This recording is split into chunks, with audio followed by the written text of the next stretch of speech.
بسم اللہ الرحمن الرحیم۔ خوش آمدید ایک وائس۔ ایک شاگرد نے اپنے استاد سے پوچھا، استاد جی یہ آخرت میں حساب کتاب کیسے ہوگا؟ استاد نے ذرا سا توقف کیا، پھر اپنی جگہ سے اٹھے اور سارے شاگردوں میں کچھ پیسے بانٹے۔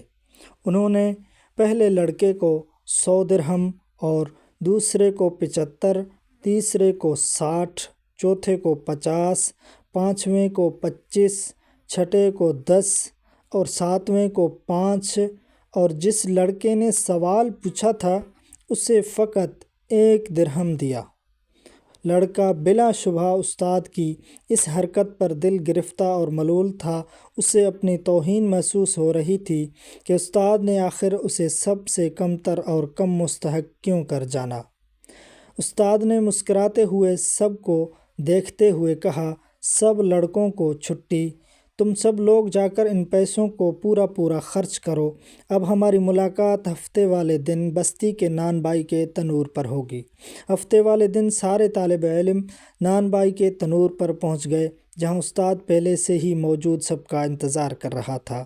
سب لڑکوں کے آ جانے کے بعد استاد نے انہیں بتایا کہ تم میں ہر ایک اس تنور پر چڑھ کر مجھے اپنے اپنے پیسوں کو کہاں خرچ کیا حساب دے گا۔ پہلے والے لڑکے کو، جس کو 100 درہم ملے تھے، اس کو دہکتے تنور کے منڈیر پر چڑھا کر استاد نے پوچھا، بتاؤ میرے دیے ہوئے 100 درہم کیسے خرچ کیے تھے؟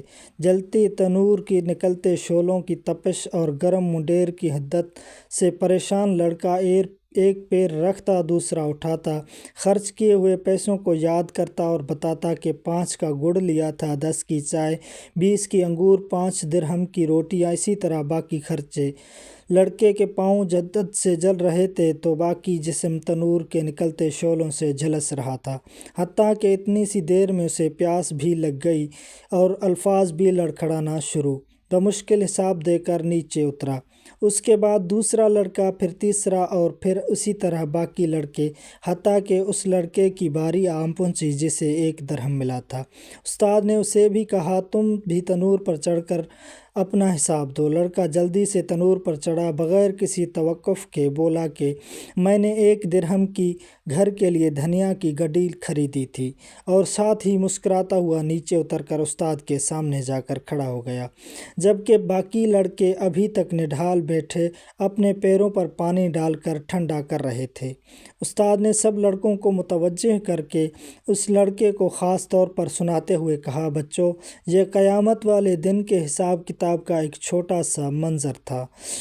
ہر انسان سے اس کو جس قدر عطا کیا گیا ہے برابر حساب ہوگا۔ لڑکے نے استاد کو محبت سے دیکھتے ہوئے کہا، آپ نے جتنا کم مجھے دیا ہے اس پر مجھے رشک اور آپ کی عطا پر پیار آ رہا ہے۔ تاہم اللہ تبارک و تعالیٰ کی مثال تو بہت اعلیٰ اور رافع ہے۔ اللہ تبارک و تعالیٰ ہمیں اپنے حساب کی شدت سے بچائے اور ہمارے ساتھ معافی اور درگزر والا معاملہ فرمائے۔ آمین والسلام۔